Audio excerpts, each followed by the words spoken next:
Bienvenue pour votre nouveau numéro de la Minute Info et on débute avec cette information. Le 20 janvier 2025, le dispositif d'assistance aux victimes d'actes de cybermalveillance a déclenché une nouvelle alerte cyber concernant des failles de sécurité critiques dans les produits Microsoft. Un danger à traiter le plus rapidement possible afin d'éviter de potentielles futures cyberattaques.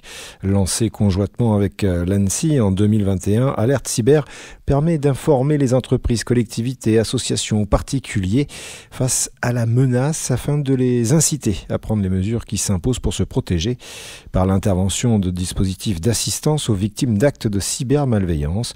Microsoft annonce avoir corrigé dans ses systèmes d'exploitation Windows Server et logiciels de la suite Office et conseille d'appliquer au plus vite sur les systèmes concernés les mises à jour qui corrigent ces vulnérabilités et protègent de leur exploitation. Fin de citation.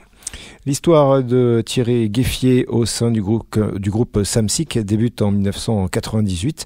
Fidèle à l'entreprise, il y cumule plusieurs expériences, d'abord en tant que responsable d'exploitation, puis directeur d'établissement et enfin directeur régional. Depuis 2018, il occupait la fonction de directeur général adjoint en charge du développement de la région de France. Aujourd'hui, il est récompensé de son engagement et de ses compétences en étant nommé directeur général de Samsic Facility France. Après plusieurs échanges de tirs dans l'est de Nice, le maire de la ville, Christian Estrosi, a annoncé que les 16 agents de la brigade de sûreté résidentielle, Gaïda, verront leur unité renforcée par 9 agents supplémentaires.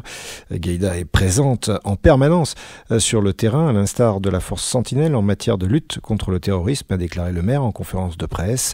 Le groupement d'agents interbailleurs contre les désordres et abus interviendra dès février dans la cité de Roquebillière pour lutter contre le trafic de drogue dans les immeubles.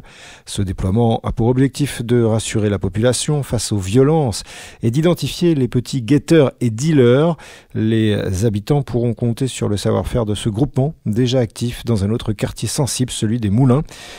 Par cette décision, Christian Estrosi estime qu'il est nécessaire de faire appel au continuum de sécurité pour lutter contre le narcotrafic et soutenir les forces de police et de gendarmerie. Le narcotrafic est une réalité sur tout le territoire français et bien que notre ville soit particulièrement mobilisée grâce à l'action de nos services et des forces de l'ordre, nous devons rester vigilants et faire preuve d'une grande fermeté, a-t-il souligné. Le maire de Nice rencontrera bientôt le ministre de l'Intérieur Bruno Retailleau ainsi que le garde des Sceaux Gérald Darmanin pour réclamer des moyens supplémentaires et soutenir la loi sur l'isolement des grands trafiquants. Vous pouvez d'ailleurs revivre la Minute Info numéro 26 sur la création de Gaïda. C'est bien évidemment à retrouver sur notre site www.news-sécurité.fr.